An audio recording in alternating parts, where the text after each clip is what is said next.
Selamat datang kembali di channel Min-er Donghua. Kali ini kita akan melanjutkan cerita Donghua, Battle Troop di Heaven. Nggak pakai lama lagi, langsung aja kita ke ceritanya. Oke, tapi saya masih belum bisa memberi Anda waktu pemurnian yang tepat. Jelas, Soyeon tentu saja tidak akan menolak komisi nomor 4. Bahkan jika dia tidak bisa memberikannya, Soyeon juga tidak bisa menolaknya dalam pertemuan ini. Jika tidak, itu pasti akan menimbulkan spekulasi lain dari semua orang. Sebelumnya, nomor 8 telah menugaskan Soyeon untuk menyempurnakan ramuan. Jadi nomor 8 sudah memiliki kepercayaan pada Soyeon. Oleh karena itu, dia meminta Soyeon untuk menyempurnakan ramuan lagi. Dan ramuannya pasti akan lebih sulit dari sebelumnya. Pada saat ini, selain topik tentang kepala divisi penghancuran, bayangan hitam dan komisi bersama sebenarnya dalam pertemuan tersebut cukup monoton. Sayang sekali, saya kembali dari dunia kuno Dewa Iblis Abadi terlalu terburu-buru, sehingga tugas seseorang tidak dapat diselesaikan. Adapun token kuno Dewa Iblis Abadi yang disebutkan di dalamnya, itu juga berisi 3 jenis seni Dewa Iblis Abadi. Sayang sekali, kata Soyeon dengan nada menyesal.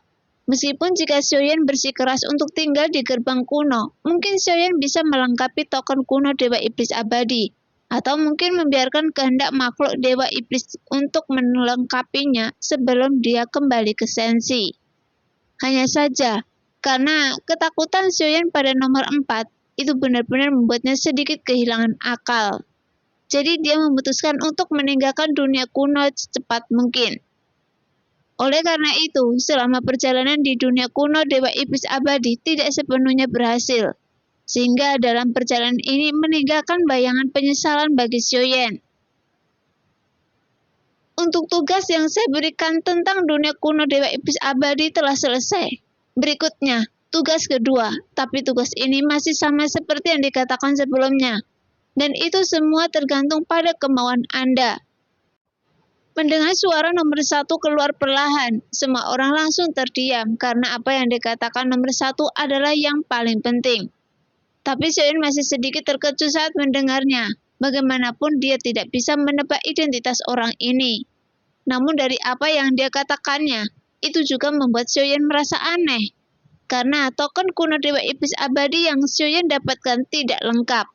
Jadi kecuali Soyeon, seharusnya ada orang lain dari alam Dewa Kekacauan yang juga pergi ke dunia kuno Dewa Iblis Abadi dan bisa mendapatkan token kuno Dewa Iblis Abadi. Adapun siapa orangnya, nomor 1 tidak mengatakan apapun, tapi dia baru saja memberitahu semua orang bahwa seseorang telah menyelesaikan tugas yang diberikan olehnya. Yang membuat Soyeon merasa pahit. Karena permintaan apa yang harus Soyeon ajukan saat itu. Bahkan kehendak Dewa Iblis Abadi tidak akan menolak Soyeon. Tapi bagaimana Soyeon bisa memikirkan hal ini saat itu? Bagaimanapun Soyeon melihat Yuyan telah tiba, jadi dia tidak berani tinggal lebih lama. Jika tidak, dialah yang seharusnya menyelesaikan tugas kali ini. Karena selain Soyeon penasaran dengan 3 seni Dewa Iblis Abadi dan dekret kuno Dewa Iblis Abadi, Soyeon semakin penasaran dengan hadiah dari nomor 1. Hanya misi ini gagal untuk dimanfaatkan oleh Soyeon. Sebelumnya, Soyeon juga berpikir, selain dia, seharusnya tidak ada seorang pun yang menyelesaikan tugas yang diberikan oleh nomor 1.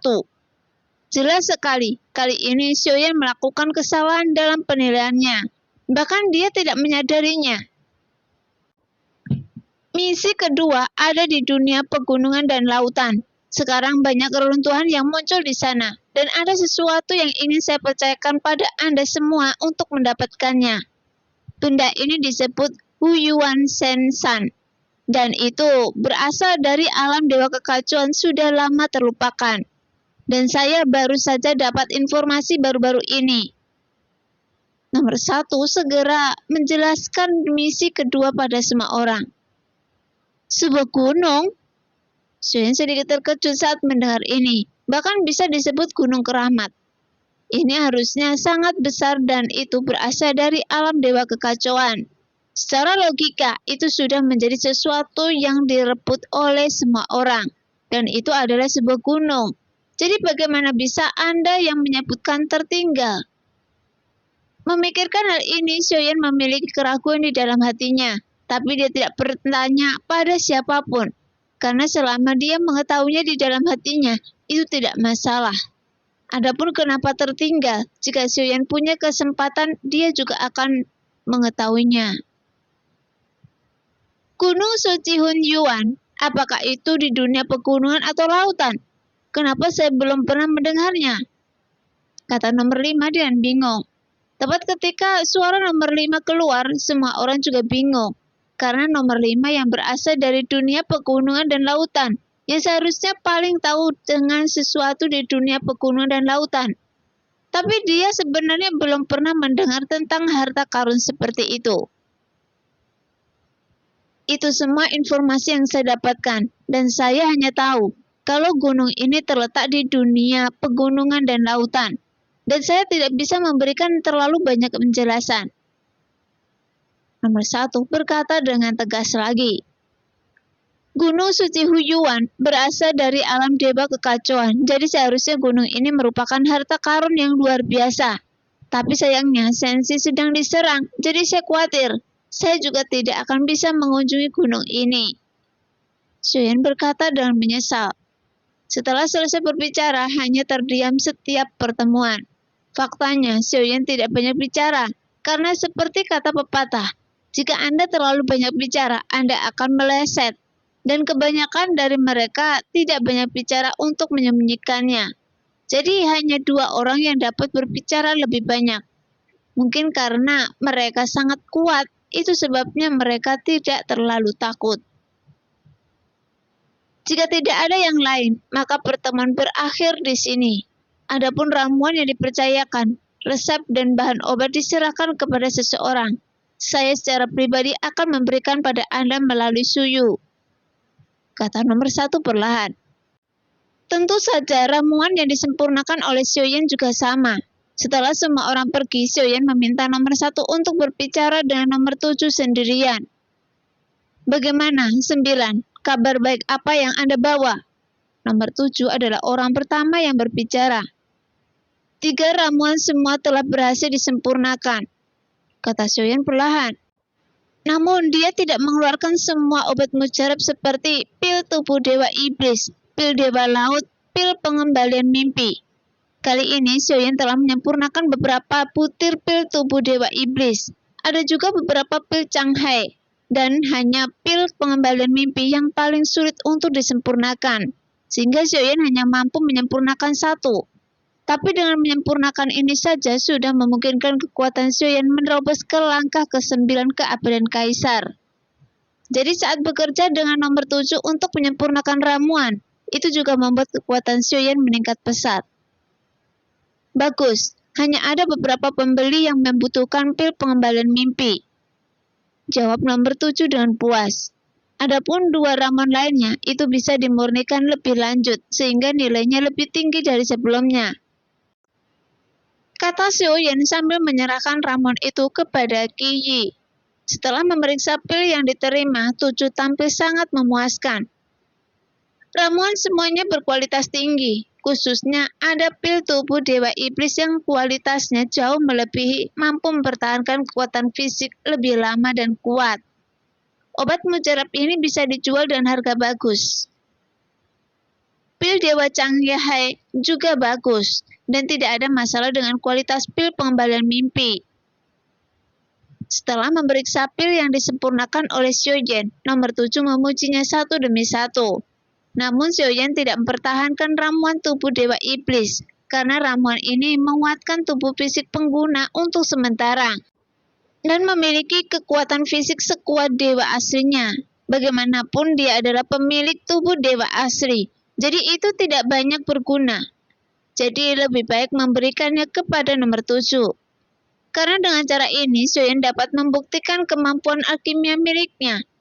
Adapun efeknya itu persis seperti yang dibayangkan Xiaoyan. Bagaimanapun, pil tubuh dewa iblis dibuat dari darah dewa aslinya.